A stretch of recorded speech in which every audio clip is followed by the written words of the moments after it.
Mohon maaf terputus lagi ya. Maka orang ya yang disebutkan tadi yaitu dia punya uang untuk berangkat haji tapi uangnya nggak cukup untuk diberikan kepada keluarga yang ditinggalkan untuk memenuhi kebutuhan mereka. Maka orang yang seperti ini tidak dinyatakan sebagai orang yang sudah mampu. Orang yang sudah mampu untuk berangkat haji adalah orang yang punya uang untuk berangkat haji dan juga punya uang untuk ditinggalkan dan diberikan kepada keluarganya. Keluarga yang dia tinggalkan selama pergi haji. Au kana la yamlik rahilatan tusiluhu ila makkatan wa tarudduhu. Atau dia la yamlik, enggak punya rahilah, kendaraan, transportasi enggak ada, tusiluhu ila Makkah, yang mengantarkan dia ke Mekah, wa tarudduhu, dan memulangkannya dia lagi ke negeri asalnya. Au badanian, atau kemampuan di sini juga dilihat dari segi fisik, bi ankana syaikhon, di mana dia telah menjadi tua, kabiron, tua renta, au maridun, atau dia sudah sakit-sakitan, wala yatamakkan minarukub, dan dia sudah tidak bisa menunggang atau naik kendaraan, wa tahammul masyaqis safar, dan dia juga sudah tidak bisa menahan beratnya pergi safar, au kana tariq ilal haji ghairu amin, atau perjalanan menuju hajinya, menuju Mekah tidak aman, mungkin karena ada terjadi peperangan atau ada musibah yang dahsyat seperti yang terjadi saat ini yaitu corona. Ka'an yakuna bihi kutta uttarik, kutta utturuk, ka'an yakuna, seperti adanya kutta utturuk, ya, pembegal di tengah jalan, penjambret, ya, pemalak, atau orang-orang jahat di tengah jalan. Awaba, atau adanya wabak penyakit. Au ghairi dzalika, atau hal-hal lainnya, mimma yakhaful hajj ma'ahu, di mana orang yang ingin berangkat haji khawatir, ya, terhadap ala nafsihi, keselamatan dirinya, wa malihi, dan juga hartanya.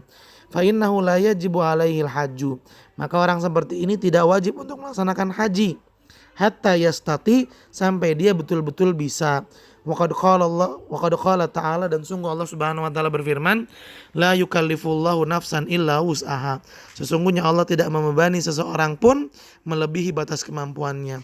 Wal istita'atu, dan kemampuan minal wus'i, kemampuan minal wus'i merupakan bagian dari wus'i, yaitu kesanggupan, alladzi dzakarahullah, yang Allah Subhanahu wa taala sebutkan dalam ayat, wa minal istita'ati fi hajjil mar'ati, dan termasuk bentuk mampu bagi seorang wanita untuk pergi haji, wujudul mahram, adanya mahram, alladzi yurafiquha, yang menemaninya fi safaril hajj, selama safar untuk haji. Li'annahu la yajuzu laha safar, karena seorang wanita enggak halal untuk safar lil haji, walaupun safarnya tujuannya untuk haji, wala li ghairihi, apalagi untuk selain haji, biduni mahram, jika tidak ada mahram.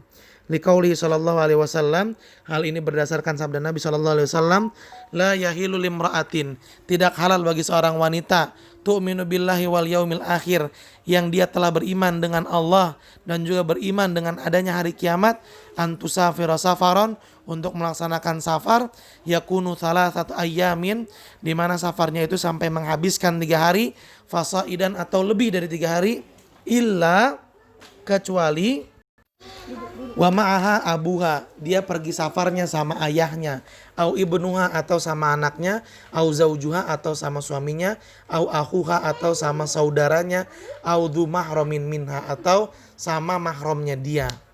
Secara jelas Nabi SAW mengatakan perempuan yang beriman gak boleh melakukan safar, apapun tujuan safarnya, kalau gak ditemani sama mahramnya.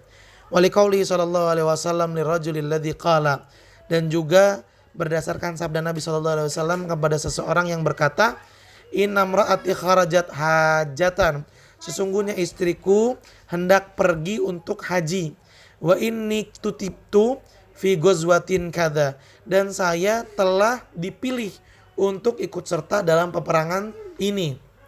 Lalu Nabi SAW mengatakan, intalik fahuj ma'aha.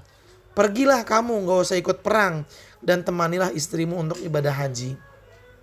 Fa idza hajjat biduni mahramin, jika seorang wanita pergi haji tanpa ditemani oleh mahramnya, fahajjuha sahih, hajinya tetap sahih, wa takunu athimatan, akan tetapi dia berdosa.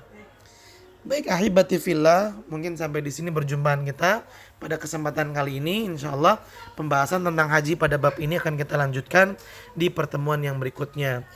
Silakan yang penting dicatat, jika ada yang kurang dipahami ditanyakan lewat WhatsApp, dan tolong dikerjakan tugas yang Ustadz berikan di Google Classroom. Bagi yang namanya masih bukan nama asli tolong diganti.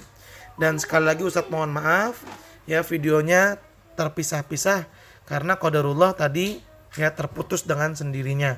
Mudah-mudahan tidak mengurangi semangat kita dalam belajar. Mari kita akhiri dengan membaca doa kafaratul majlis. Subhanakallahumma wa bihamdika asyhadu an la ilaha illa anta astaghfiruka wa atubu ilaik. Billahi taufiq wal hidayah. Assalamualaikum warahmatullahi wabarakatuh.